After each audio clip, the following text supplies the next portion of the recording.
Welcome, today we're going to show you how to play Undertale on macOS. So if you have a macOS laptop and you want to play Undertale but you can't actually run Windows programs on your macOS. So here's the actual solution. So the first thing that you need to do is to go to your browser and search for Whiskey.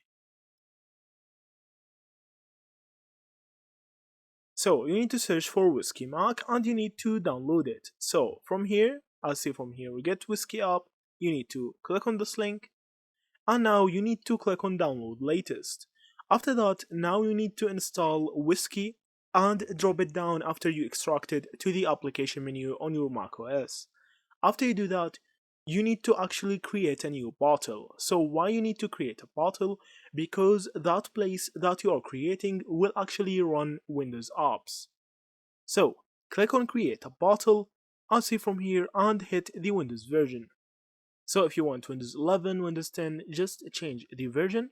And now you need to configure your bottle. So how to do that? So now you need to actually go to your bottle, as see from here, and go to manage settings.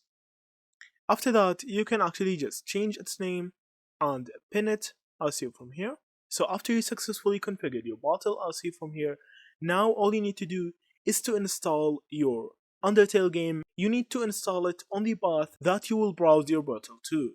So if you are using Steam, you need to browse the Steam bottle to there. After that, you can click on run, and now you can run Undertale using Whiskey on macOS. So that's it. Thank you for watching and see you in the next videos.